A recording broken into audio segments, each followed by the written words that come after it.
Hello everyone. Are you a person interested in gardening and want to start your own vegetable garden? Wondering how to prep the soil for your garden?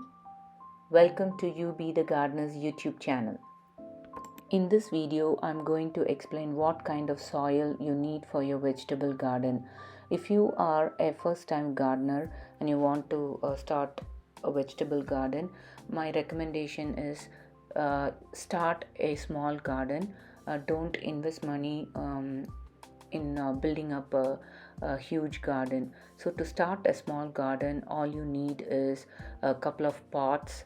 You can use a trash can that is in your house. You are not going to use it anymore, or you can use some breathable grow bags like the one that I have in my garden.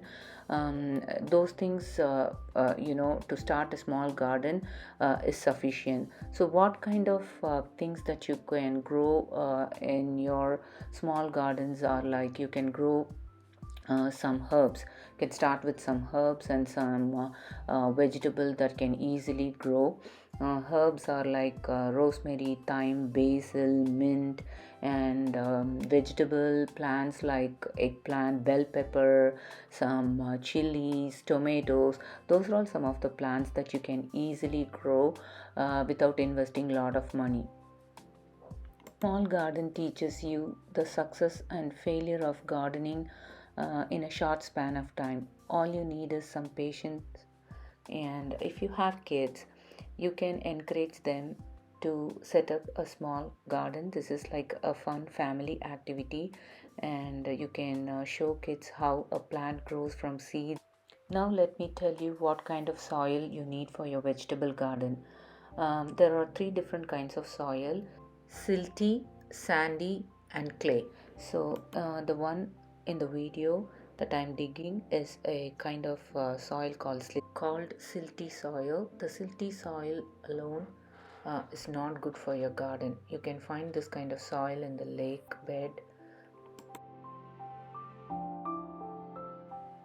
Now let's see what's a sandy soil. A sandy soil dries out very quickly. It's kind of a grainy, and you can find sandy soil near the beach and the seashore. And sandy soil alone is not good for the vegetable garden because it does not retain the water. It dries out very, very quickly. So far I was explaining you about silty, sandy and clay soil. Now let me explain you about loamy soil. You are looking at the loamy soil in this video right now. So what is loamy soil? Loamy soil is a combination of silty, sandy and clay. So how much percentage of these three components you have to add to make loamy soil?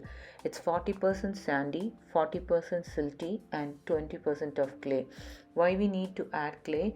Just to retain the water. Why we need to add sand? To drain out the excess water. So loamy soil is very nutritious. You can add organic compost to it so that the plants can grow healthy.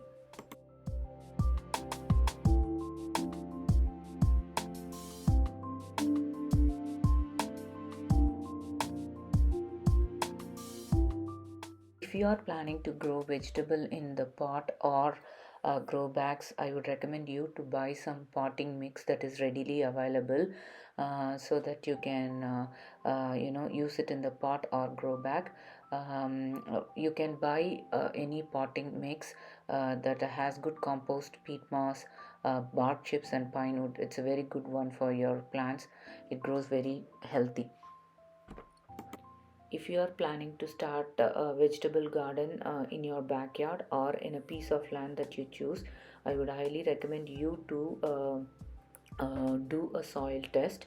How to do a soil test is you have to collect some samples from different places in your backyard or in the piece of land that you choose, and then collect those samples and put it in different bags, and then mark down from which place you collected the soil and send it to the lab where the soil can get tested. When you get the report back, according to the report, you can fix the soil and you can grow your vegetable garden. Whenever your plant looks wilty I recommend you to do a soil moisture test. So you can buy any kind of soil moisture meter, and then you can do a soil moisture test. So either you would have not watered the plant, or after watering the plant, if your plant still looks wilty, then that means you have watered it too much. So stop watering it for a couple of days, and then once the plant looks fresh and healthy, then you can continue to water according to the plant's need.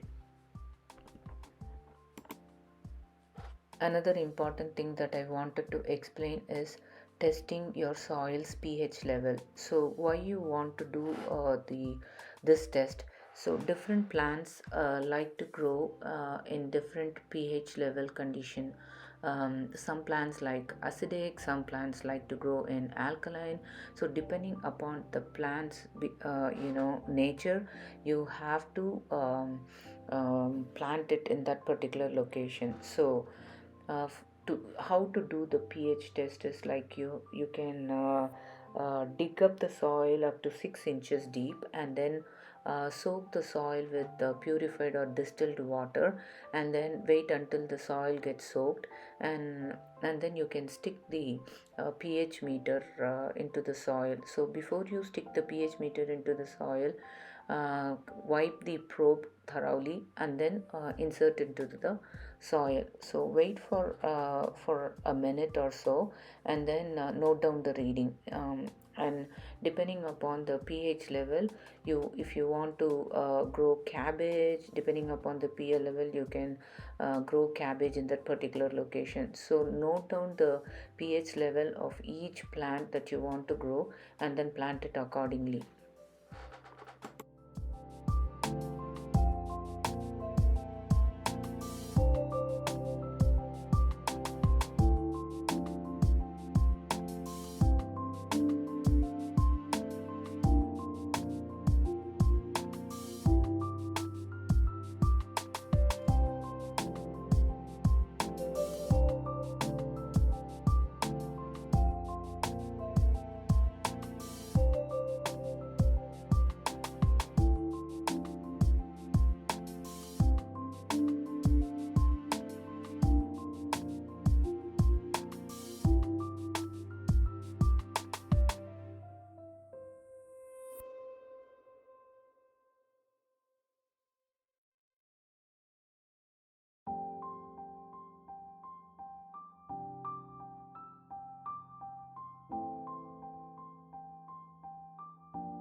Before you start your gardening, let's say if you're going to start your gardening in spring, aerate the soil so that the air can go in and out of the soil. And I sometimes what I do is I wanted to add my kitchen scrape, so I dig the soil little deeper, and then I put some vegetable scrapes in it. I don't add meat or anything in that, just the vegetable scrape, and then I cover it up. Why am I adding? Just to add more nutrition to the soil. So by adding these organic matter in there, it will attract some organisms, and then it adds more nutrition to the soil by the time I start my gardening. Thanks for watching. Please subscribe, share, and like.